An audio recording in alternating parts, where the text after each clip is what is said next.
Bonjour, moi c'est l'apôtre Paul Kalonda, berger du ministère Centre Missionnaire Menora. Alors nous œuvrons ici à Lubumbashi et à Likasi ainsi qu'à Kolwezi par des organisations et certaines activités. Déjà, lorsqu'on parle de prier sans cesse, on donne une mesure particulière liée à la prière, la mesure de la prière. Cela veut dire qu'il y a une façon de faire par rapport à la prière et il y a une façon de marcher par rapport à la prière. Vous allez remarquer avec moi que les disciples de Jésus un jour l'ont suivi et l'ont demandé comment allons-nous prier. En d'autres termes, la prière peut être enseignée, la prière peut être apprise. Et aujourd'hui, nous allons parler du timing ou du temps que nous allons prendre par rapport à la prière. Et il y a une confusion qui est en train de naître par rapport à ça. Beaucoup de gens oublient le fait qu'il y a des occupations dans la vie, il y a des responsabilités et passent leur temps à l'église. C'est ainsi que nous voyons des personnes qui cherchent à ce que Dieu leur donne de la nourriture dans la prière, que Dieu leur donne des vêtements, ce dont ils ont besoin dans la prière. Et ils ont oublié la responsabilité qu'ils ont par rapport à ça. Alors, il faut savoir qu'il y a un temps pour chaque chose. Nous devons savoir être responsables par rapport à notre vie de prière. C'est ainsi que lorsque vous lisez dans les livres des Actes des Apôtres, le chapitre 10, vous allez voir l'histoire d'un homme. Il s'appelle Corneille.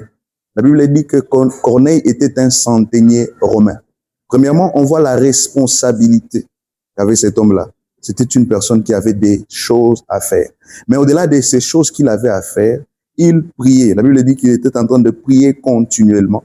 Et à une certaine heure, il avait même des visions. C'est ainsi que même Dieu a décidé de le visiter.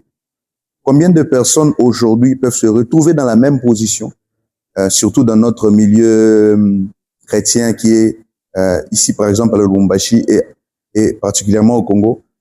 Combien de personnes peuvent retrouver la position de Corneille et avoir une vie de prière? Vous allez voir par exemple Daniel. Daniel n'était pas n'importe qui dans la Bible. Daniel était un gouverneur. Mais la Bible explique clairement que Daniel priait 3 fois pendant la journée. Il avait une culture de la prière. Comment faire en sorte que nous ayons une vie de prière et une vie séculière? Il faut avoir un programme particulier et une discipline particulière par rapport à ça. Parce que Dieu ne va pas descendre travailler pour toi et nourrir ta famille. Tu dois avoir certaines disciplines que tu dois poser pour répondre par rapport à ça. Et lorsque tu fais ça, Dieu sera en train de bénir maintenant l'œuvre de tes mains. Vous devez comprendre que nous vivons dans une société là où il y a déjà des programmes établis. Cela veut dire qu'on ne travaille pas 24 heures sur 24. On a toujours des temps libres par rapport à ça. On aura toujours un temps que nous pouvons vaquer à la prière même après le boulot. Mais par rapport à ça, vous devez savoir que la prière ne se fait pas d'abord dans la chair. La prière se fait d'abord spirituellement.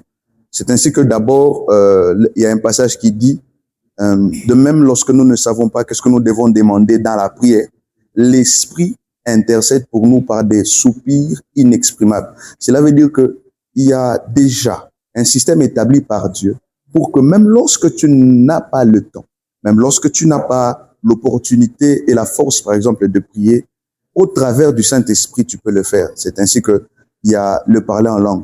Quelqu'un peut facilement, dans le secret, dans le silence, il est en train d'intercéder en lui-même.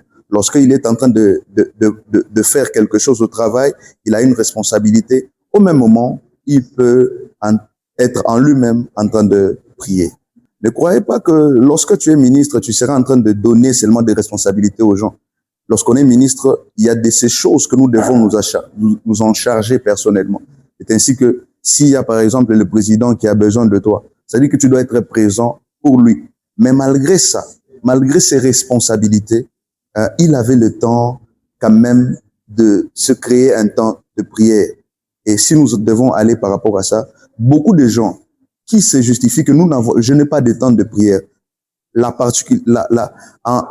particulier, ce sont des personnes qui n'ont même pas assez de responsabilités, qui justifient leur paresse personnelle en disant que je n'ai pas le temps de prier. Voilà pourquoi Dieu lui-même a dit prier sans cesse. C'est pour te faire comprendre que ce n'est pas question de temps.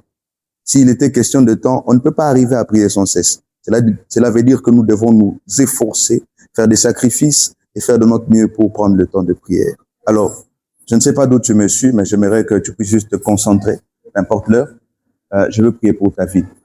Je prie au nom de Jésus, par la grâce du Seigneur Jésus-Christ, que Dieu commence à restaurer ta vie de prière. Toi, qui passais dans des moments de lourdeur, de fatigue, tu ne sentais pas la flamme qui brûlait en toi au début. Je prie au nom de Jésus que Dieu restaure ta vie de prière et que Dieu te ramène à l'autel au nom de Jésus-Christ. Amen.